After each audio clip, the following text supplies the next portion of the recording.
Guillaume Play, bonjour. Bonjour. C'est à votre domicile aussi qu'il y a eu un homejacking et c'est votre épouse et votre fils qui en ont été victimes.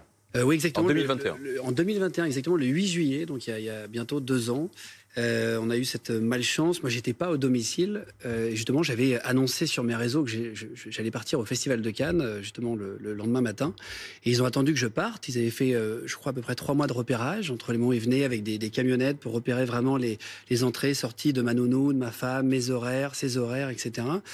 Pour attendre qu'il n'y ait que, justement, que des femmes à la maison pour attaquer à ce moment-là. Et donc, le matin, quand je suis parti, j'ai pris un taxi et ils en ont profité pour attaquer. Nous, c'était à 9h du matin, pour rentrer dans la maison. Et Ils étaient combien? Ils étaient 3 à l'intérieur et un driver, un conducteur devant qui attendait.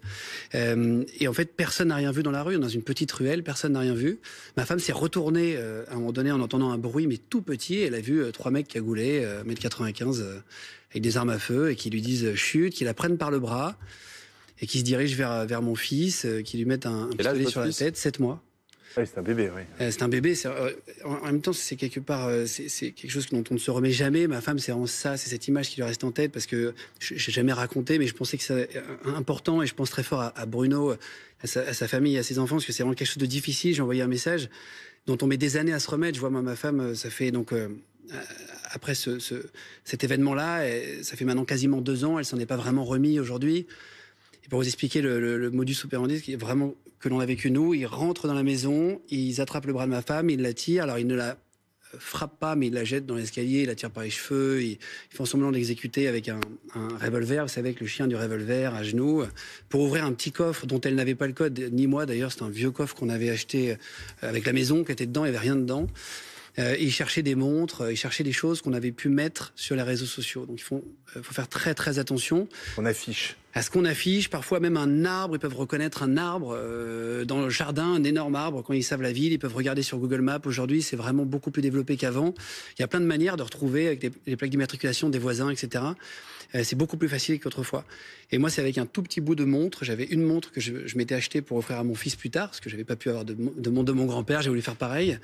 Et ils ont vu le bout de la montre dans une émission. Ils ont zoomé, repixelisé. Ils ont vu le modèle de montre et ils savaient qu'elle avait un peu de valeur. Et ils voulaient cette montre-là. Et donc, ils ont pris, pour traumatiser ma femme, mon bébé avec un flingue sur la tête, et pareil sur ma nounou, etc. Le flingue sur la tête de votre bébé? Ouais, c'était ça vraiment l'énorme traumatisme pour ma femme, quoi. Donc, Ça a duré combien de temps? Ça a duré 16 minutes sur la police. Donc le point commun de tous ces homejacking, c'est qu'ils sont très rapides, quoi. Très Violents rapide. et rapides. Oui, de ce que l'on sait cette nuit pour Bruno Guillon, ça a duré moins de 15 minutes. Donc effectivement, extrêmement violent psychologiquement. On prend les gens en pleine nuit. Vous, c'était aux premières heures du matin, mais ce qui s'est passé cette nuit, c'est ce que racontait aussi la femme de Bernard Tapie.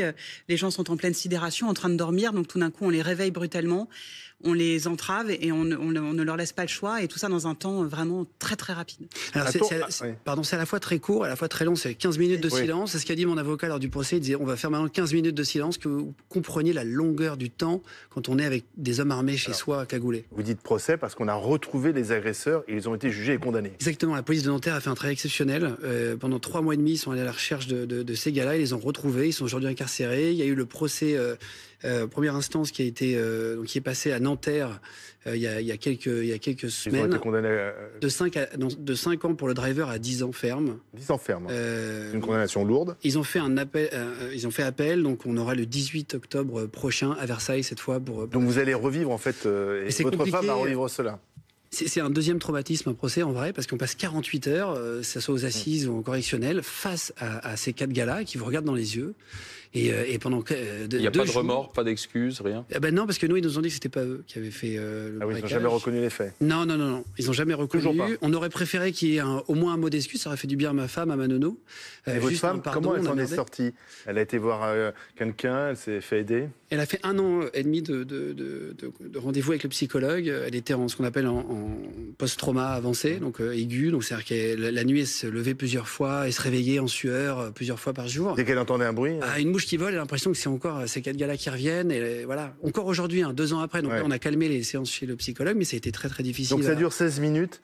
mais les conséquences psychologiques peuvent durer plusieurs années. Exactement, exactement. Mais on voit bien qu'il y a la violence augmente de plus en plus. C'est-à-dire que malheureusement, on en a été témoin. J'ai un de mes voisins, le joueur de foot Marquinhos, qui a été aussi témoin de la même chose.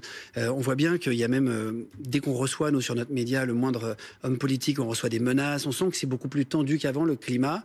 Et maintenant, il y a des passages à l'acte aussi beaucoup plus récurrents. Vous avez parlé de votre épouse et la nounou aussi. Oui. Et la nounou traumatisée aussi. En fait, elle parle que anglais, ma nounou, et du coup, c'était encore plus compliqué parce qu'elle comprenait malheureusement pas ce qu'il disait, comprenait qu'il criait. Elle a très très bien géré avec le bébé. Mais là, vous voyez, au procès, 2 ans plus tard, elle n'arrivait toujours pas à parler. Voilà. Et en fait, elle a fui un pays en guerre pour venir travailler. Elle arrive en France. Quelques mois plus tard, elle se retrouve face à Calgary. Comment ont-ils été confondus et retrouvés, les malfaiteurs? Grâce à la téléphonie. Voilà. Ils ont fait une erreur qu'il ne faut pas dire parce que sinon ça peut aider la police sur d'autres enquêtes. Il y a eu une petite erreur de téléphonie et une petite erreur d'ADN aussi. Un endroit qui a permis... la police a vraiment beaucoup de moyens pour les retrouver. Ils sont vraiment très très forts. Il faut les féliciter. Et donc, heureusement, le crime parfait est assez rare et ils arrivent toujours à retrouver quelque chose. Donc j'espère qu'ils vont retrouver ce Bruno aussi.